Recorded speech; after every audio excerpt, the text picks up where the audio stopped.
Zee 24 तास एक पाऊल पुढे।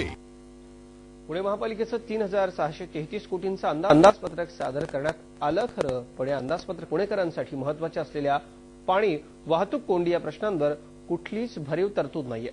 त्यामुळे अजितदादांनी दिलेल्या घोषणा आता गेल्या कुठे असा प्रश्न पुणेकर विचारतात। नुकत्याच झालेल्या पुणे महापालिका निवडणुकीआधी राष्ट्रवादी काँग्रेसनं घोषणांचा अक्षरशः पाऊस पाडला होता। त्यामुळे महापालिकेच्या अंदाजपत्रकाकडे पुणेकरांचं लक्ष लागलं होतं। पण पुण्यातला मुख्य प्रश्न वाहतूक कोंडीसाठी कुठलीही तरतूद करण्यात आली नाही। ज्या मेट्रोवरून राजकारण जोरात होतं त्या मेट्रोसाठीही अंदाजपत्रकानं काहीही दिलं नाही। दरवर्षी 200 बस खरेदी करू हे खुद्द अजितदादांचं आश्वासन हवेतच विरलंय। साहजिकच पुणेकरांनी अंदाजपत्रकावर नाराजी व्यक्त केली आहे। आम्ही वाहतुकीचं करू, नवीन बसेस खरेदी करू, परंतु हे आश्वासनं दिल्यानंतर जेव्हा वेळ येते, बजेटची जेव्हा वेळ आली तेव्हा असं लक्षात आलं की येईन त्याच्या बाबतीत काही कोणत्याच प्रकारचं कॉग्निजन्स घेतलं नाही। भुयारी मार्ग पाहिजे, वृद्ध माणसांकरता जाण्या येण्याकरता फुटपाथ पाहिजे, त्याचबरोबर उड्डाणपुलं पाहिजेत। पण या समस्याकडे कॉर्पोरेशनने कुठलंच लक्ष दिलेलं नाहीये। सध्या पुणेकर पाणी कपातीला प्रचंड वैतागलेत। पाणी पुरवठा प्रकल्पासाठी प्रशासनानं सुचवलेली 70 कोटींची तरतूद कमी करत स्थायीनं ती फक्त 56 कोटींवर आणली आहे।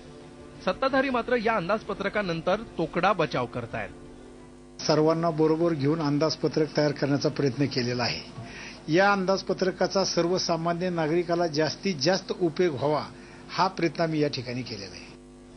अंदाजपत्रकात पुण्याच्या महत्त्वाच्या प्रश्नांसाठीच तरतूद नसेल तर अंदाजपत्रकाचं स्वागत करायचं कसं असा सवाल पुणेकर विचारतायत। निवडणुकीपूर्वी पुणेकरांवर आश्वासनांची खैरात वाटणाऱ्यांनी सत्तेत आल्यानंतर मात्र पुणेकरांना काहीही दिलेलं नाही। पुणेकरांच्या मूळ समस्या आहेत, त्या समस्यांसाठी कसलीही विशेष तरतूद या बजेटमध्ये नाही। त्यामुळे सर्वसामान्य पुणेकरांना हे बजेट म्हणजे केवळ फार्स असल्यासारखंच वाटतंय। झी 24 ताससाठी व्हिडिओ जर्नलिस्ट अमोल धर्माधिकारीसह कैलासपुरी, पुणे।